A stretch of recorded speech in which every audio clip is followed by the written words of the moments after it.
নাই। এটা তো বললাম 450 বছরের ইতিহাস, এটা তো বললাম 1450 বছরের ইতিহাস। কিন্তু আমাদের এই বর্তমান সময়ে বিগত দিনে যখন এদেশের মধ্যে হিন্দুদের দুর্গা পূজা অনুষ্ঠিত হলো, বলেন তো দেখি তাদের দুর্গা পূজা পালনের জন্য এদেশের মাদ্রাসার ছাত্র, উলামায়ে কেরাম এবং সাধারণ মুসলমানরা কি পরিমাণ পাহারাদারির ব্যবস্থা করেছে? জোরে বলেন। তারা যেভাবে পাহারা দিয়েছে, আমাদের পার্শ্ববর্তী হিন্দুদের সংখ্যা গরিষ্ঠ রাষ্ট্র ভারতের মধ্যেও তারা এতটা নিরাপত্তার সাথে পূজা উদযাপন করতে পারে নাই। কিন্তু তারপরেও আমরা কি দেখলাম? আমাদের বাংলাদেশের মানুষগুলো কি দেখলো? তারা আমাদেরকে উপহার দিল চট্টগ্রামের একটা সরকারি আদালত প্রাঙ্গণের মধ্যে সরকারি একজন প্রসিকিউটর সাইফুল ইসলাম আরিফ ভাইকে তারা শাহাদাত বরণ করে দিল।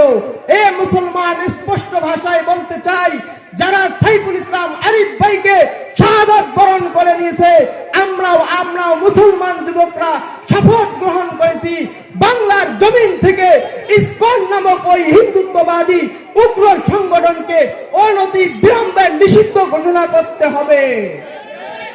যদি নিষিদ্ধ না করা হয়, এই বাংলাদেশ স্বাধীন বাংলাদেশ আর বাংলাদেশ থাকবে না। বিভিন্ন সময়ে বিভিন্ন ভাবে এই হিন্দুদের উগ্র সংগঠন যারা সন্ত্রাসী কর্মকাণ্ড পরিচালনা করে আসছিল বিগত 10 বছর থেকে, আমাদের উলামায়ে কেরাম বারবার এদেশের সরকারদেরকে ভালোভাবে বুঝিয়েছিল, কিন্তু তারা বুঝে নাই। অন্তর্বর্তীকালীন সরকারকে ধন্যবাদ জানাই যে তাদের মুখপাত্র চিন্ময় কৃষ্ণ দাসকে গ্রেফতার করেছে। শুধু গ্রেফতার করলে হবে না, একে অনতি বিলম্বে দৃষ্টান্তমূলক শাস্তি, সর্বোচ্চ শাস্তির বিধান ফাঁসি কার্যকর করতে হবে। যদি কার্যকর না করা হয়